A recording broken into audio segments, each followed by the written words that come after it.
Hello everyone. इस video में cover करेंगे इंटरप्रेटर के बारे में। तो देखेंगे इसका मीनिंग, एग्जाम्पल, एडवांटेज और डिसएडवांटेज के बारे में। इस वीडियो से पहले हम low level language, machine language, assembly language, high level language और असेंबलर को कवर कर चुके हैं। आज का ये हमारा वीडियो है इंटरप्रेटर के बारे में।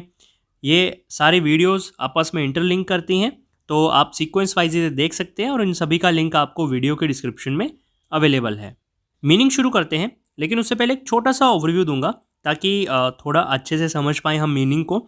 सबसे पहले स्टार्टिंग होती है जब कंप्यूटर स्टार्ट होता है हमारा, तो लो लेवल लैंग्वेज से, जहाँ पे हम मशीन लैंग्वेज और असेंबली लैंग्वेज का यूज़ करते थे।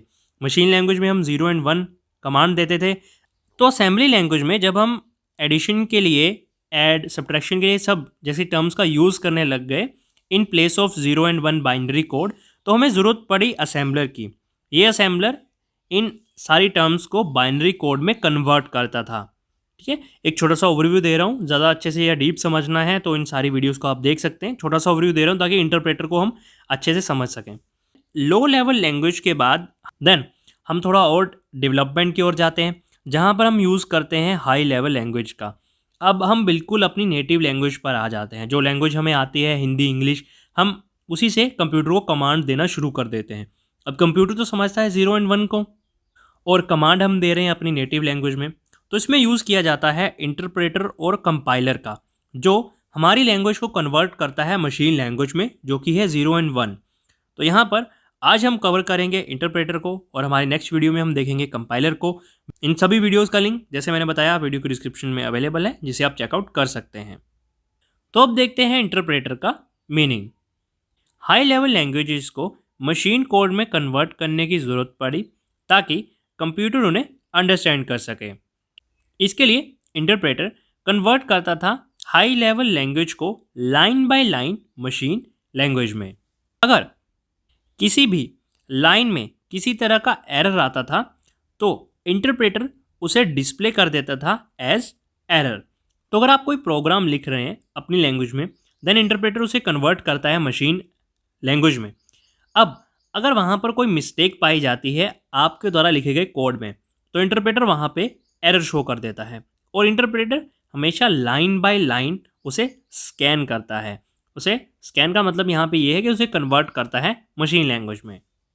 इंटरप्रेटर नेक्स्ट लाइन में तभी मूव करता है जब आप उसके एरर को रिमूव कर देते हैं। जैसा हमने बताया, अगर कोई मिस्टेक होगी तो वहाँ पे एरर बताएगा।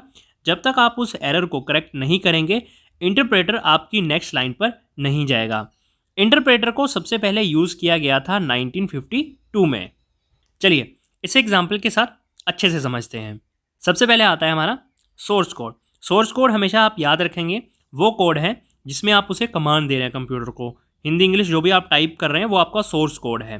देन हमारा इंटरप्रेटर आएगा जो कि हमारे सोर्स कोड को कन्वर्ट करेगा किस में, ऑब्जेक्ट कोड में, जो कि मशीन लैंग्वेज है। सोर्स कोड आपका कोड है, ऑब्जेक्ट कोड मशीन का कोड है। तो यहाँ आप थोड़ा ध्यान से देखेंगे सोर्स कोड में क्या हो रहा है।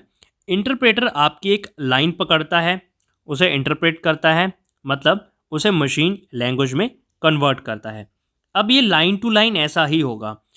पहली लाइन, देन दूसरी लाइन आप सोर्स कोड देंगे, इंटरप्रेटर उसे इंटरप्रेट करेगा और मशीन कोड में उसे कन्वर्ट करेगा। अब अगर किसी तरह का एरर पाया जाता है, मान लीजिए दूसरी लाइन में आपका एरर होगा, तो इंटरप्रेटर आपकी थर्ड लाइन पे नहीं जाएगा। तो जब तक आप उस एरर को करेक्ट नहीं करेंगे तब तक वो नेक्स्ट लाइन पे मूव नहीं होगा। जैसे आप उस एरर को करेक्ट करेंगे, देन वो तीसरी लाइन, जो भी आपका तीसरा सोर्स कोड है, उस हाई लेवल लैंग्वेज को ट्रांसलेट करेगा इंटरप्रेटर की हेल्प से ऑब्जेक्ट कोड में। तो वीडियो की स्टार्टिंग में जब मैं आपको रिलेटेड टॉपिक अंडरस्टैंड करवा रहा था, तो मैंने यहाँ पे कहा आपको, जब हम असेंबली लैंग्वेज का यूज़ कर रहे थे तो हमारे पास ट्रांसलेटर था, असेंबलर। जब हम हाई लेवल लैंग्वेज की बात करते हैं तो हमारे पास दो ट्रांसलेटर हैं, इंटरप्रेटर और कंपाइलर। तो अब क्वेश्चन ये आता है कि हमें इंटरप्रेटर की नीड क्यों पड़ी।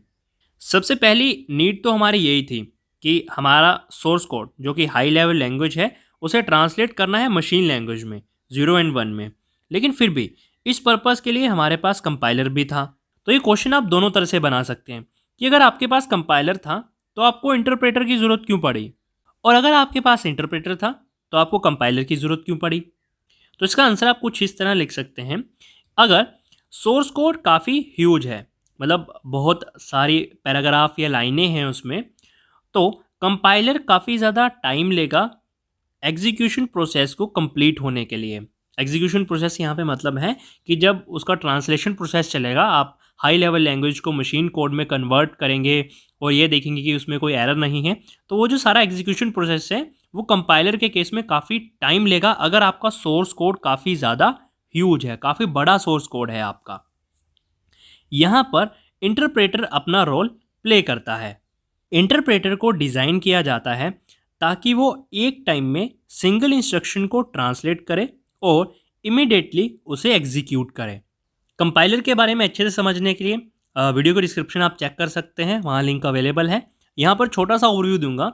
इंटरप्रेटर जहाँ पे आपका सिंगल लाइन को ट्रांसलेट करता है, वहीं कंपाइलर आपका एक साथ पूरे सोर्स कोड को ट्रांसलेट करता है मशीन लैंग्वेज में। तो आई होप ये समझ आ चुका होगा आपको कि हमें इंटरप्रेटर या कंपाइलर की ज़रूरत क्यों पड़ी। फिर भी अगर कोई डाउट रहता है तो आप मुझे कमेंट करके पूछ सकते हैं। देन अब देखते हैं इंटरप्रेटर की एडवांटेजेस। इंटरप्रेटर में एग्जीक्यूशन काफ़ी आसान है क्योंकि ये कोड को लाइन बाय लाइन रीड करता है। दूसरी एडवांटेज है ये एरर मैसेज को ऑन द स्पॉट हाईलाइट कर देता है। तो जैसा हमने बात की कि इसमें interpreter line by line machine code में आपकी लैंग्वेज को कन्वर्ट करता है, तो अगर कोई भी एरर आता है वो एट द स्पॉट उसे हाईलाइट कर देता है। इंटरप्रेटर रीड करता है कोड को लाइन बाय लाइन, इसलिए आप प्रोग्राम की एग्जीक्यूशन को वहीं पर रोक कर और कोड को एडिट कर सकते हैं किसी भी पॉइंट ऑफ टाइम पर।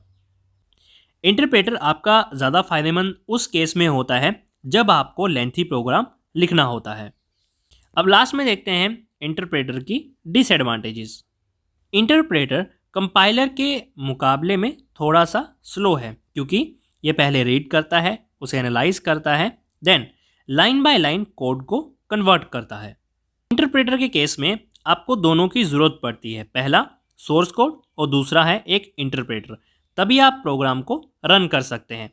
तो अगर आपके पास इंटरप्रेटर नहीं है और आप ट्रांसलेट करना चाहते हैं तो आप प्रोग्राम को रन नहीं कर पाएंगे अगर आप लाइन बाय लाइन उसे कन्वर्ट करना चाहते हैं।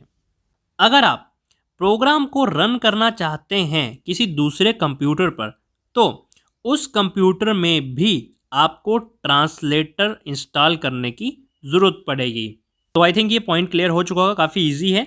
अगर आप एक प्रोग्राम रन कर रहे हैं जिसे वो इंटरप्रेटर ट्रांसलेट कर रहा है, अगर आप इसे दूसरे कंप्यूटर पर शिफ्ट करना चाहते हैं तो उस कंप्यूटर में भी ट्रांसलेटर आपका इंटरप्रेटर जो है वो इंस्टॉल होना चाहिए। तो ये थे इंटरप्रेटर का मीनिंग, एग्जाम्पल, एडवांटेजेस और डिसएडवांटेजेस। वीडियो कैसा लगा ये कमेंट करके ज़रूर बताएं, और अगर आपके किसी भी टॉपिक के रिगार्डिंग कोई क्वेरी है तो आप उसके लिए मुझे कमेंट कर सकते हैं, मैं वहीं आपको रिप्लाई करके या फिर उस पर एक अलग वीडियो बना के आपके साथ शेयर कर दूंगा। इसी तरह की हर अपडेट के लिए स्टूडेंट नोट्स चैनल को सब्सक्राइब करें, वीडियो को लाइक और शेयर करें। Thank you.